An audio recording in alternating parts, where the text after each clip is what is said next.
Today we're going to read Harold and the Purple Crayon by Crockett Johnson. One evening, after thinking it over for some time, Harold decided to go for a walk in the moonlight. There wasn't any moon, and Harold needed a moon for a walk in the moonlight, and he needed something to walk on. He made a long, straight path so he wouldn't get lost, and he set off on his walk, taking his big purple crayon with him. But he didn't seem to be getting anywhere on the long straight path, so he left the path for a shortcut across a field, and the moon went with him. The shortcut led right to where Harold thought a forest ought to be. He didn't want to get lost in the woods, so he made a very small forest with just one tree in it. It turned out to be an apple tree. The apples would be very tasty, Harold thought, when they got red. So he put a frightening dragon under the tree to guard the apples. It was a terribly frightening dragon. It even frightened Harold. He backed away. His hand holding the purple crayon shook. Suddenly, he realized what was happening. But by then, Harold was over his head in the ocean. He came up thinking fast, and in no time, he was climbing aboard a trim little boat. He quickly set sail, and the moon sailed along with him. After he had sailed long enough, Harold made land without much trouble. He stepped ashore on the beach, wondering where he was. The sandy beach reminded Harold of picnics, and the thought of picnics made him hungry. So he laid out a nice, simple picnic lunch. There was nothing but pie, but they were all 9 kinds of pie that Harold liked best.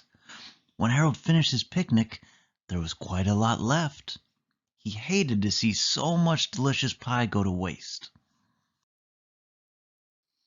So Harold left a very hungry moose and a deserving porcupine to finish it up. And off he went, looking for a hill to climb to see where he was. Harold knew that the higher up he went, the further he could see. So he decided to make the hill into a mountain. If he went high enough, he thought, he could see the window of his bedroom. He was tired, and he felt he ought to be getting to bed. He hoped he could see his bedroom window from the top of the mountain. But as he looked down over the other side, he slipped, and there wasn't any other side of the mountain. He was falling in thin air. But luckily, he kept his wits and his purple crayon. He made a balloon and he grabbed onto it. And he made a basket under the balloon, big enough to stand in. He had a fine view from the balloon, but he couldn't see his window. He couldn't even see a house. So he made a house with windows, and he landed the balloon on the grass in the front yard. None of the windows was his window. He tried to think where his window ought to be. He made some more windows.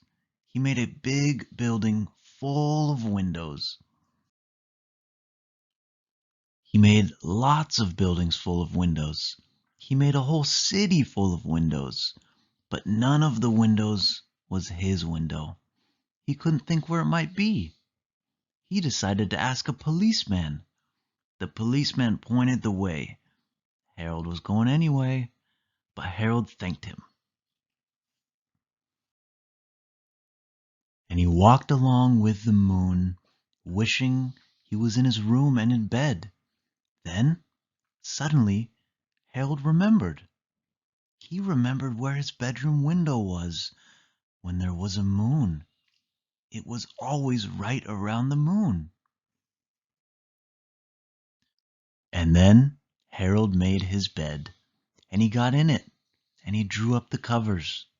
The purple crayon dropped on the floor, and Harold dropped off to sleep. The end, and good night.